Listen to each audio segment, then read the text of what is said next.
Back on an ecstasy revolution in the chemical generation.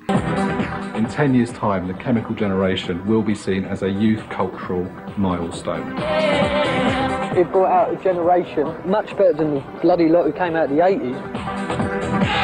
It allowed a whole generation of young people to free their inhibitions. That is something absolutely mega. That's huge. I think in the last 10 years you've seen a huge change in attitudes to gays, a lot of progress. Those people that were standing in raves in 1988, they're now designers, they're graphic artists, they're even politicians. To an older generation, I'm an 80s pop star. But to a younger generation, I'm a DJ. Clubbing as we know it really kicked off in the late 80s with the acid house explosion and raves held in glamorous warehouses like this one. Over the years, I've seen the change in the attitude, the wardrobe, and the drugs. And even though every youth movement has had some kind of drug attached to it, every club had an elitist door policy. Here at Glitz in Covent Garden this evening, I come as your favourite blonde knight. One doorman at the Taboo Club even held up a mirror to a hapless punter and said rather cruelly, "Do you let yourself in looking like that?" There was a real air of exclusivity about the club scene then. You needed shoulder pads and a lampshade hat to get through the door. But then again, that was the 80s. I think that exclusivity within the club culture of the late 80s can be related to the economic exclusivity that was going on at the time. You'd already had the supreme victory of Thatcher, defeat of the miners, defeat of the printers, mass unemployment, greater divisions between the rich and the poor, and at the same time you had this club scene which was excluding people who didn't dress correctly, didn't have the right accent, and didn't know the right people. And so it was a time where people were depressed and were looking for something. And that's when I first actually took one of these pills that everybody was talking about over there, it's called ecstasy. I'd never heard about it, and I'd never done any sort of drugs before in my life. But I thought I'd give it a try, and we had the most amazing night. It sounds a bit cliched and a bit right on, but it did seem to open our ears and our mind to other cultures and other music. And it was great, I loved it, and that was it for sort of 10 years afterwards. My first ecstasy experience, like all my following ecstasy experiences, the rush, when it hit, I was sitting on the loo and I was having a crap, and I was staring at the toilet door because every single time I came up, that's where I was. The feeling started in my feet and it was like white fire running through my body. I couldn't believe the sensations I was having. It feels like it steps up my spine. Each one of my spine little rib things is another step. The back of your neck just goes like putty. When it gets to there, that's when I know I'm home. And then you just look at things and life's just got a whole completely different outlook. I mean, if you put your hands in the air, the tingling sort of ran through your body and you were right in the middle of the music. My inhibitions were kind of going haywire. This tacky disco in South East London became the greatest party in the world. I felt 10 foot taller than everyone, and I could see multicolours flying around, and I could hear people talking hundreds of yards away, and I could hear it in my ears. It was just the best thing. I wasn't kind of like used to feeling happy. It was a part of me that I've never had, but now I've found. And then I thought to myself, now it all makes sense. I thought, I know the way to end all the world's problems, give everyone a pill and make them dance. It all kind of fell into place, and I was thinking to myself, why have I never done this before? Why have I never thought of being like this before? Why the fuck ain't the world like this all the time? Why? In Ibiza, people were taking ecstasy, but you've got to understand also that island was very, very special at that time. You had a very strange mix of people. You had kind of wealthy jet setters, film stars, pop stars there. You've got fantastically glamorous Spanish transvestites there. You've got kind of like the weirdest people from all of their respective countries, all in a club together. An open air club that was open all night, and you were dancing and the sun would come up over you. So there was all of that as well as drugs. It wasn't just a drug thing. If you could go back to that first trip to Ibiza, could you have ever imagined, that 16 years later you'd be involved in such a huge scene? On the way to on that trip, no. On the way back from it, yeah, because it was pretty obvious, I think, to all of us that we'd fallen on something that was going to change our lives. And you wanted to bring that vibe back to... Absolutely, I mean, it was hard to forget it. If you have something nice, it's natural instinct to want to recreate it whenever you can.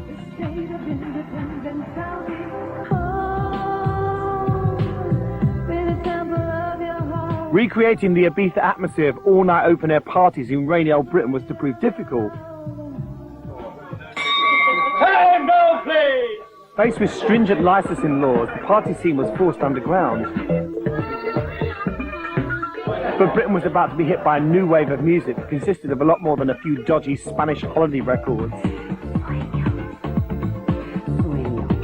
Yeah, I certainly helped pioneer the whole thing, and that spirit and drive that I had at the beginning of the whole thing, and that awareness of what we had, certainly helped the development of the whole scene here in the UK, in fact worldwide, really. What was interesting for me is that you had guys that would have punched your teeth in, you know, coming up and embracing you, hugging you, saying, "All right, George, you all right, mate?" Do you remember that kind of that whole thing happening? It was very positive. If you look at all the youth movements before, how positive was that? People were coming together. You look at mods and rockers and punks and Teds. They were all positive fashion statements, but along with that, there was conflict between different groups of youth. Ecstasy had reached British shores and was finding its way into many big city clubs, including Manchester's very first super club, the Hacienda. From being a great club, suddenly became a life-changing experience. And that's really when the ecstasy had started kicking in. The kind of birth or explosion of ecstasy in Manchester was really, really quick. It was almost like the Mexican wave. It was that quick, you know, over maybe a week or 2 weeks. People up this end had started going mad, and then it just crept, and then after a couple of weeks the whole place was just hanging from the rafters. It was madness. People would be dancing everywhere. You know, they'd be dancing on the stairs, in the cloakroom queue, in the toilet queue, you know, the whole building was just shaking. It was fantastic.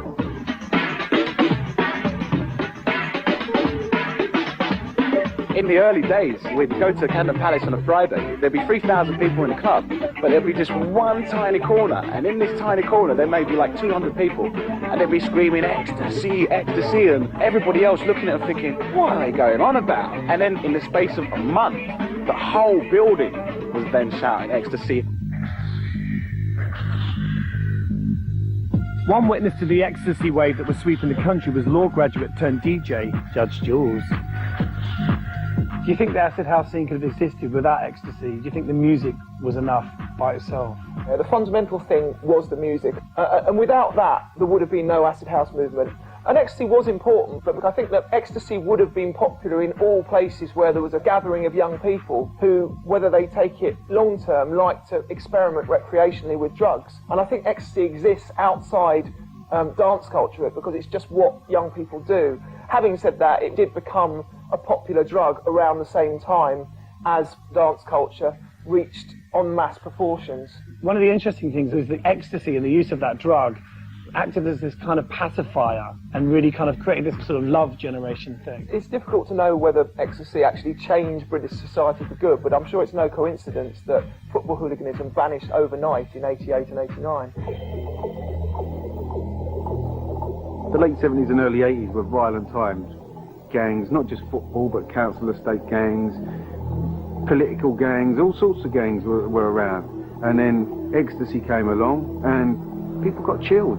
You'd find yourself in a warehouse party that was dark, and then like 7 o'clock in the morning when it became light, you find that you're in the room and there's half of Millwall in there, half of Chelsea in there, half of Arsenal in there. But everyone just looked at everyone and said, what a great party.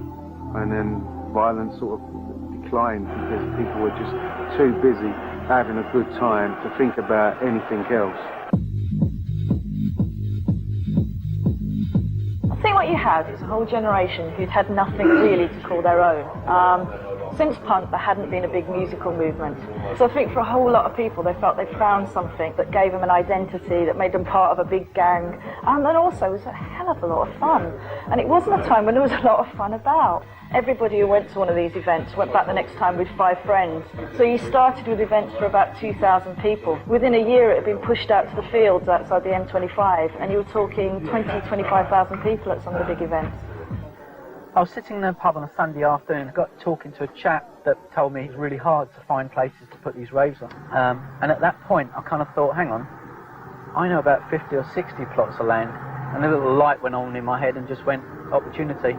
because I was sort of arranging these commercial loans for all these people, like Asda and Texas and Sainsbury's, to build on around the M25. You could phone up the farmer and just basically make him an offer to hire his land for the weekend. Following instructions via mobile phone recorded messages, revellers flocked in their thousands to secret locations around the M25, causing complete mayhem. My first experience as play parties as the commander of a very large area that was surrounded by the M25 was an unusually large amount of traffic up and down the motorways on Friday and Saturday evenings. And this traffic never started until about 11:45 to 1 o'clock in the morning, which was a most unusual time to have traffic on your motorways. And I began to get the impression then that I had a problem, to put it mildly. I didn't really ever know where I was going. In particular, we just used to all follow each other. There's been about 7 or 8 of us in a little escort, all looking for this field. There's this feeling of naughtiness. You know, you're a desperado. The feeling was fantastic, very much like we all knew a secret. You never really knew whether it was going to happen or not, or you'd be in the middle of a field and then somebody come along in a little metro and tell you it's in another field 20 miles up the road. And you get out your car and you'd hear the tunes pumping and you'd think, wow, this is great.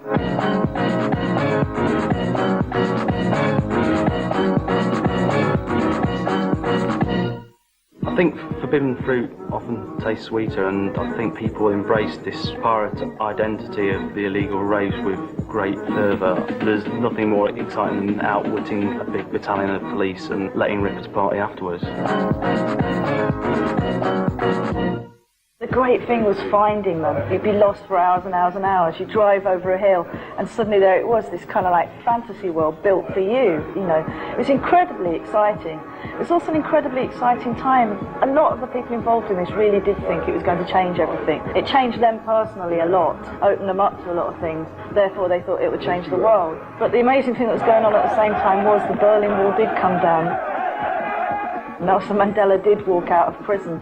There were huge changes going on in the world that felt like part of this. It was a very euphoric time. One person whose life was transformed by Acid House was the now best-selling author of Trainspotting, Irvine Welsh. Do you think that Acid House could have been as popular as it was without ecstasy? I don't think it probably would have existed in any mainstream form without ecstasy. I don't think the music would have made any sense without it. I mean, it's like kind of sort of pub culture without alcohol. You know, just the two just went together. I mean, nobody would have stood in the field in the freezing cold in Scotland in the late 80s, you know, unless they had something inside them. You know, it wasn't, they're not going to dance in a cold field all night long. You know, it just wouldn't have made any sense. And do you think that, I mean, ecstasy worked so well because it looked like a sort of headache pill? You know, it just looked like a very sort of nice chemical. Nice and very easy to take, you know.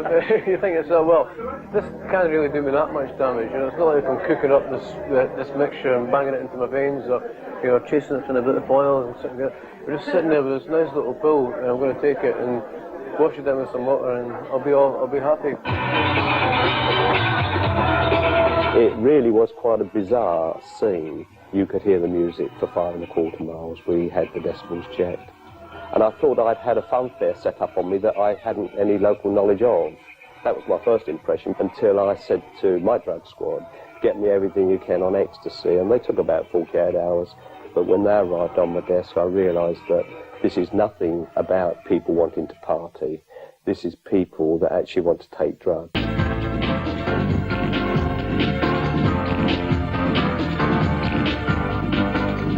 As more and more people joined the party, you didn't have to be the brightest of journalists to realise the potential for a story. When you had this initial coverage, it was mildly positive, and it's seen as another sort of tame and rather silly youth cult. Smiley t-shirts for sale. In the clothing department, we've got Acid House smiley face t-shirts. But then there was this sudden realisation, oh no, what have we done? We're advertising a drug cult.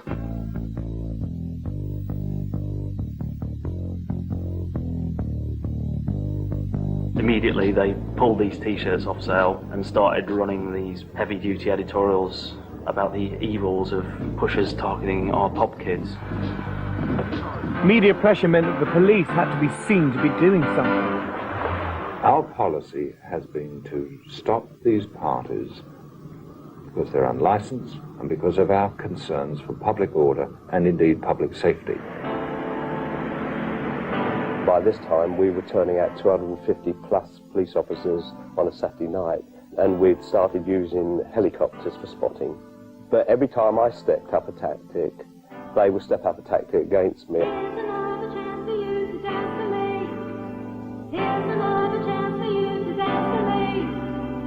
My boyfriend at the time was a printer, getting to print off a load of, moody flyers like, drugs tonight, with a big smiley face, South London, all meet in Croydon or whatever. And then we get one of our friends' mums to go into the police station and say, oh, I found this in my son's bedroom, I think it's for an illegal raid. So the acid squad and Kent Atherton all go down to South London. Meanwhile, we're going up the M1 on our way to Buckinghamshire. We then started to do what Sunrise did. We got our own radio station, and we started to relay messages, sending people all over the place. Again, it went wrong. We sent them to Colchester one night where they smashed 2 garages up on the way and looted them completely. Police and local authorities have clashed with partygoers over noise and traffic nuisance, sustaining injuries and making many arrests.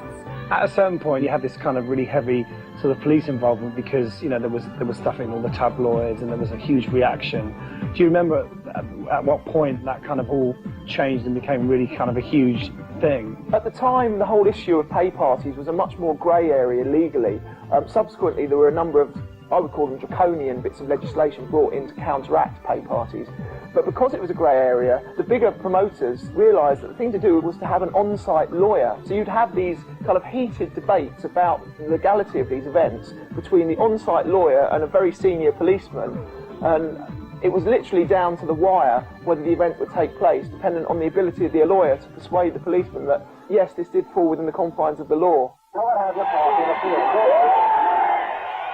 The minute we touched their equipment, they would lay a counterclaim for damage to equipment or for harassment, whatever you like to think of, they came at us with. I was taking out every agency I could find. And of course, these organisers feared the Batman more than they feared us, to be honest with you. There's no doubt that the powers weren't good enough for the police really to do the job effectively. Well, it was a game of cat and mouse, and we always won. Sorry, Kent Atherton, but we got you.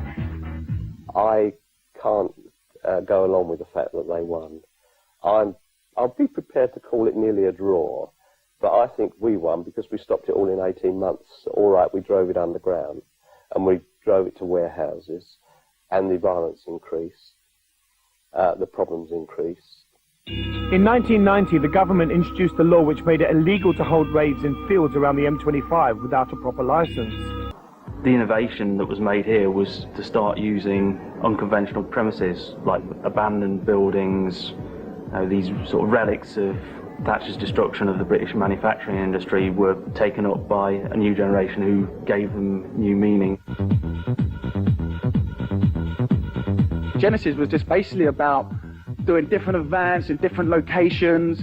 We'd break into a warehouse, 100,000 square foot, move sound and lights into there. I'd put a suit on and I'd basically go out to the police and tell them that I was George Michael's personal manager or whoever came into my mind at that time. In those days, the promoters were God. We were earning, hundreds of thousands of pounds. But, we were young. We were like 21 years old. And it went as fast as we earned it. We were buying the Porsches and the Mercedes and the 30-grand watches. So, yeah, on Saturday, we'd have 150 large. But by Wednesday, it'd been spent. This dance culture, people involved in that really are Thatcher's children. That's what we are. So it was shaped by Thatcher's ideas of entrepreneurial, go-getting, go-for-it type of culture, but people involved reinterpreted those ideas to suit themselves. They were going to be entrepreneurs, but it may not be on the right side of the law. Even though the intelligence office has only been running a few months, we've got some very firm evidence about major criminals involved, major criminal organisations, drugs, protection rackets, all at the background of these parties. I think the thing about drugs is, as well as ecstasy being very enjoyable, it's also illegal. And one of the things about the huge rise in the number of drugs consumed in this country over that period is there's also been enormous amounts of money put into the hands of really deeply unpleasant people. If you answer the phone and you get 50 quid, ain't that a good phone call? That is a fucking brilliant phone call. Getting 50 quid for going, hello? Yeah, right, I'll see you in 10 minutes. To me, that is a way of life, which is brilliant. All of a sudden, I was in the limelight. I was the man to be. You got my phone number? You know the right man. The hello mate, where you from, you know, all that, the matey bit that started to go with the rougher element of it, so to speak. I mean, you know, there was obviously a lot of money to be made in the mass selling of ecstasies that brought in elements of people that you used to go clubbing to get away from. And you were going to these venues and there were like security guards with like guns and Rottweilers, and it wasn't that happy, loved up vibe all of a sudden, it was a heavy vibe. I can remember going to, you know, some of the big raves, and as you were walking in, you know, you had people coming up saying, Trips, Eve. Yeah, East Trips, Charlie. East Trips, Charlie. I mean, everywhere you went, people were offering you stuff. I mean, and in the early days of Acid House, it was a little bit more, you know, it wasn't so in your face. Yeah, it was a bit more secretive. Exactly. I mean, what you found was, when you go out for a night out, you don't want somebody offering you stuff. You want to be able to find it if you want it. You want to be able to ask and be able to get it. That was the I don't know, the etiquette of it was you wanted it there if you wanted it. The last thing you wanted was a corridor full of people driving you mad offering you stuff. It was quite well organised. You know, there'd be meetings during the week where rival dealers, instead of going round another dealer's house and wrecking him and putting him out of business, they'd approach the doorman and they'd say, how much rent is he paying you to sell drugs in your club? And if they say £1,000, they say, well, we'll give you 1,500. For a return on that sort of rent, dealers in London I know might make £8,000 a weekend, which is a lot of dough, do you know what I mean? You've got me selling 10s and the 20s in single pills. Then you've got Mr. Next Man Up, who's selling 100 pills to people like me. But then you've got the man who's sitting there saying, well, I'm earning 200 grand a night. And I'm doing absolutely jack shit for nothing. My boys are earning me my money. We'd seen this whole culture develop and all this positivity, and it was so depressing when other elements started infiltrating it. There was nothing we could do, because we weren't the kind of people who were going to do battle with them, and it got very nasty in Manchester. If you know that someone's got £50,000 in their pocket, you haven't got to go and rob a bank. You've only got to hide behind a bush with a shotgun and you've got them. And of course you had organisers, good organisers, nice people, breaking the law, but I could cope with that, who were frightened of that type of violence. What I thought had happened was the chair had been thrown off the balcony and landed near me because I heard a bang, and as I was dancing I just saw loads and loads of faces running past me screaming, and what was actually happening was people being shot, you know, and it was the gunshots and gangland in the Hacienda. It all went downhill really, quickly, until the club was closed, because there was guns all over the place. Go, lads, go! Get that door open. The Acid House unit finally caught up with the party organisers and heavy sentences were imposed. It's a warning to the others who are still organising paid Acid House parties that they get caught, they're going to get 10 years plus. Ecstasy tablets, and this has just been picked up off the floor. Well, as drug taking became normalised, became an ordinary Saturday night activity, criminality was effectively democratised. We all became criminals. But I think it really created a feeling of disrespect for the law, the feeling, in a classic cliche, the law is an ass. In 1994, a second piece of legislation was introduced, the Criminal Justice Bill.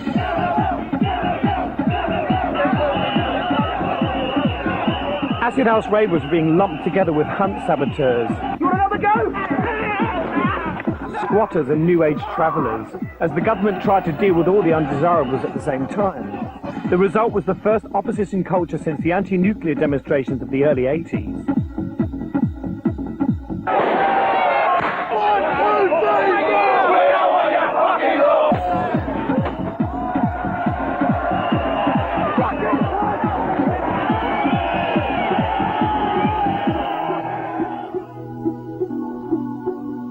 just felt this whole kind of shift in people's kind of culture and their consciousness. This whole idea about money being the kingpin was kind of being broken down, and events like that just helped push that consciousness along. I think also you had a lot of kind of single politics come out of it. I think a lot of kids kind of got into the environment, you know, protecting the environment. Good morning, Clonby. What are the conditions like down there? Down there, fellow? Yeah. Not bad. Was ecstasy the full reason for that? Who knows? But I mean, it certainly did a lot to make them far more open to things that they wouldn't be before. By then, they'd already granted all-night licences to clubs like the Ministry of Sound, and there's no need to go riding out into the countryside, pay 25 quid for something that may or may not happen, may end up in you being chased by the police all night, may end up with you getting rained on in a field, if you could actually go into a really nice club in the centre of your city and do the same thing.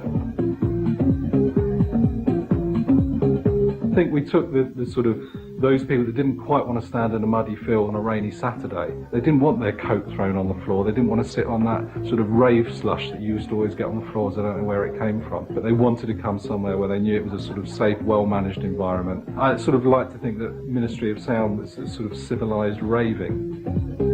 You know, we get letters from people that say it was really good not to be approached at every dark corner by the same bloke 6 weeks running offering me ecstasy and checking other people's £20 notes in the light to see if they were real. Six teenager is in a coma after taking it. Leah Betts from Latchington near Malden collapsed at her 18th birthday party. After she'd taken the pill, she collapsed. She was in a coma. The parents were sitting by the bedside.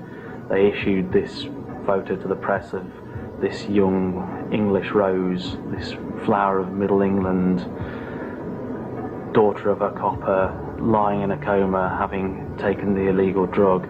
And that hysteria really mounted over that week. What's going to happen to her? Are they going to switch the life support off? It was as if the police, newspaper editors, the public had suddenly discovered this invisible world. What they thought was weird, freaky druggies was actually their own kids. I think the effect her death had was that every parent in the country thought, God, that could have been my child. And I think for the first time, kind of Middle England, mainstream Britain, realised kind of like how widely these drugs were consumed. And I think one of the things about the kind of unfolding story of Leah was, like, you remembered seeing her dad go, we will get this evil pusher. I've got love for my daughter. I've got anger for the people with the drugs. And I hate this bastard that supplied them.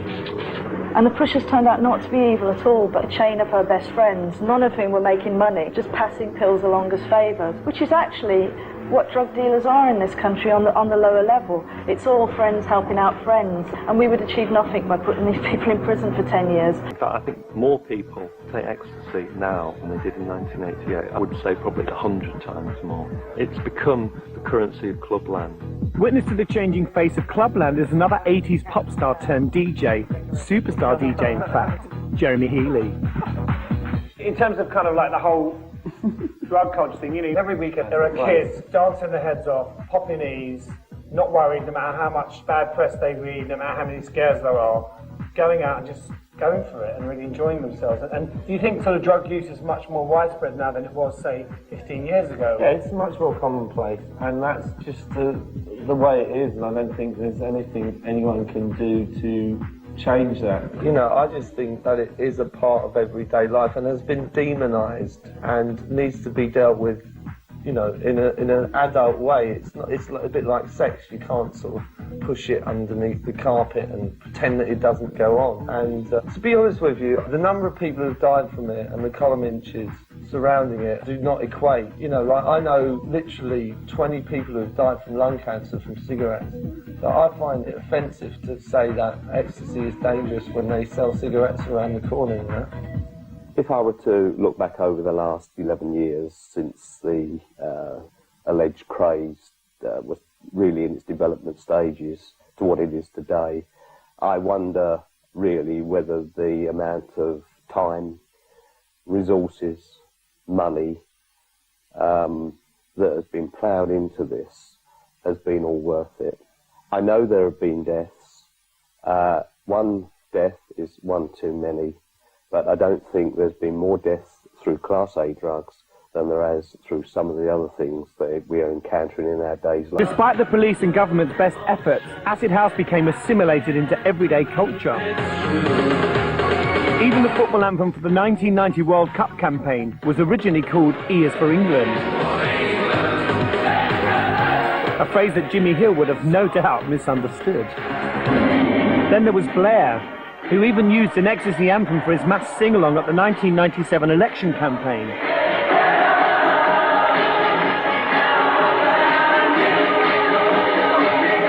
Something that could never have been imagined 10 years before. In 1988, Radio 1 wasn't playing dance music. In fact, Radio 1 hated the records. You know, Peter Powell said it was mass zombiedom. That's how much Radio 1 understood acid house. So it's amazing how big it's got. Pump up the volume. Pump up the volume.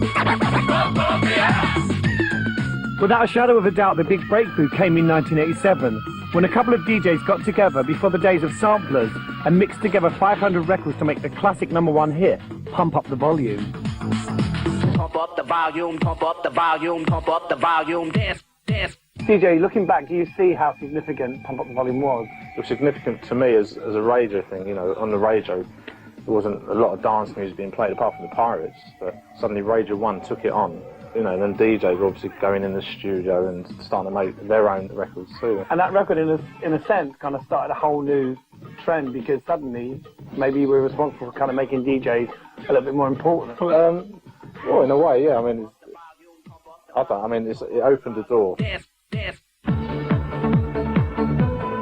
Pop stars were suddenly replaced and DJs became the new attraction, earning outrageous amounts of money. Paul Oakenfold was rumoured to earn a six-figure sum for playing on New Year's Eve. Not a bad night's work for playing other people's records.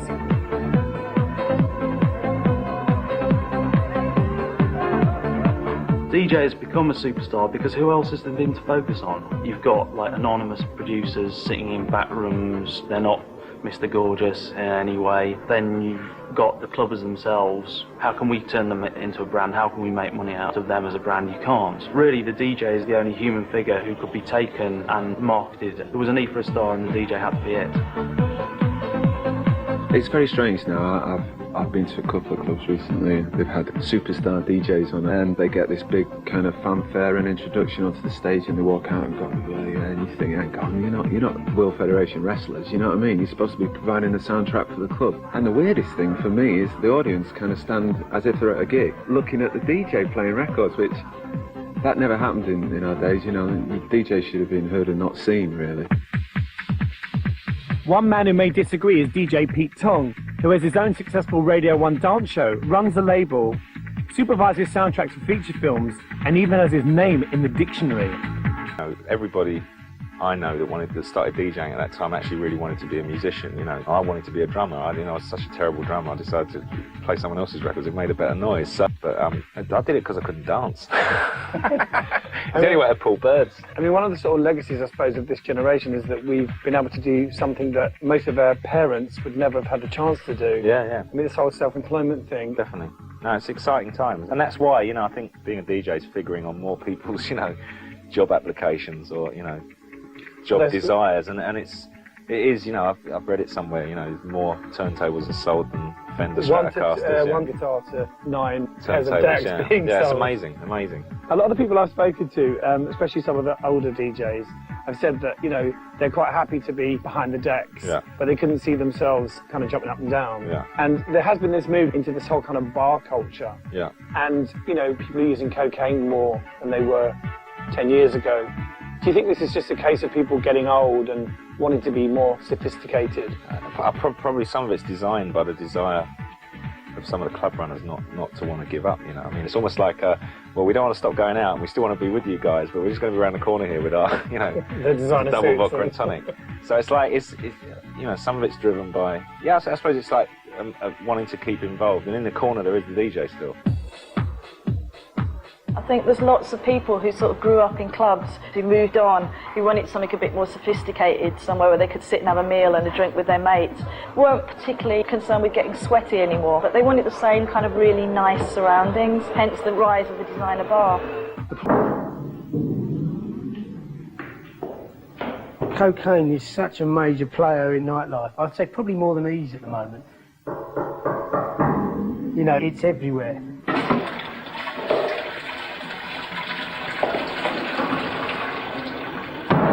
With the lifestyle and everything that came with the promoting and the DJing and flying around the world and everything like that, you know, I got into cocaine.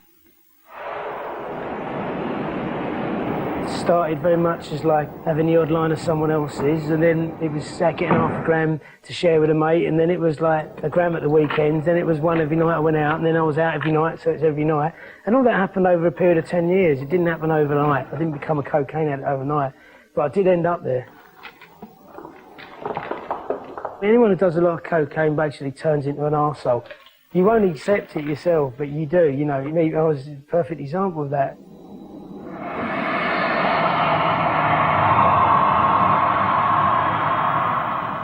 But do you think that's a kind of a natural consequence of the whole acid house movement? I don't think. You don't think one?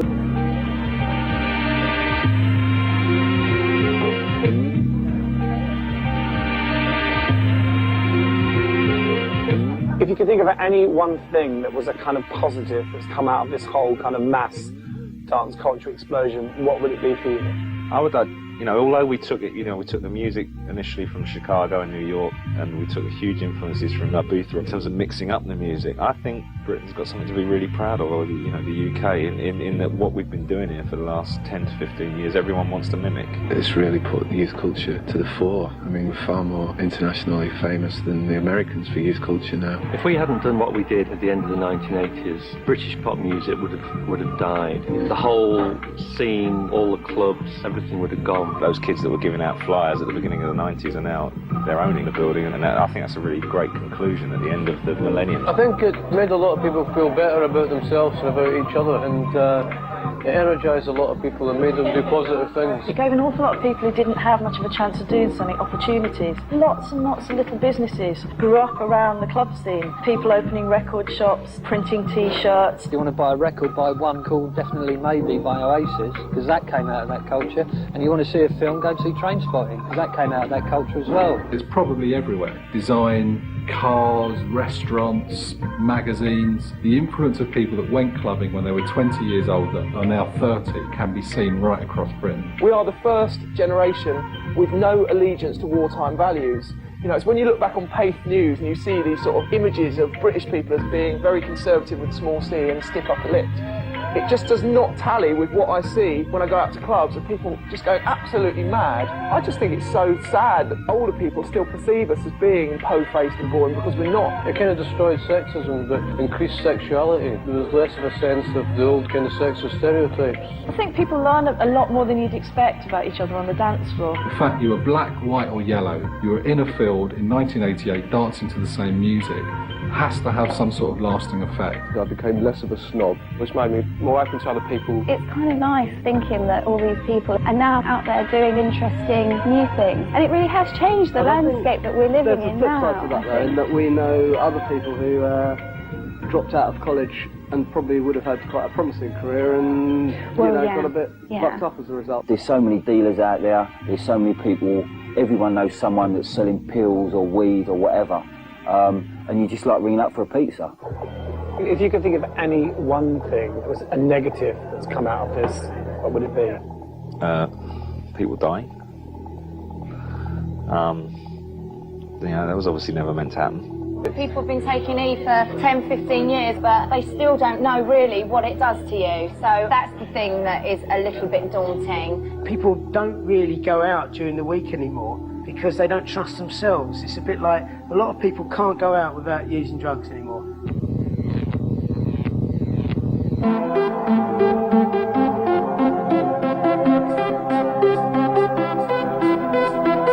As we head into the future, Gatecrasher in Sheffield is being hailed as the next big thing. Every weekend, hundreds of kids are dressing up to the nines and losing the plot on the dance floor. This is the new chemical generation, whose only connection to acid house is the legacy that it left behind. And even though some skeptics say that Clubland is over, one visit to this place would certainly prove otherwise.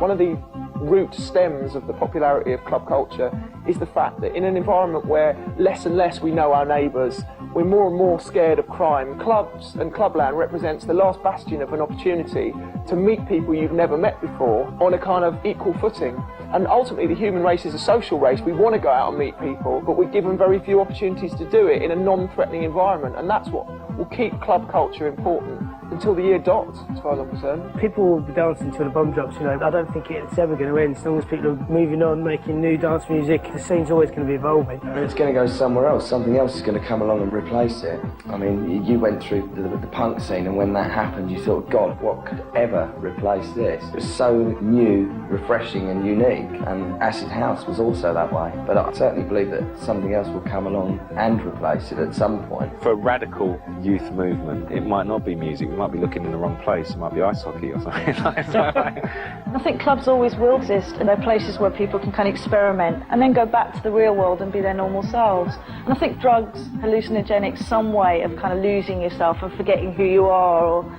turning into something new will always be involved with them. But also I think it's true that people will always grow out of it, slow down and calm down. And it's not something we should really worry too much about. As a result of the ecstasy revolution, some say we're far too dependent on chemicals. In my opinion, we've been hooked for years.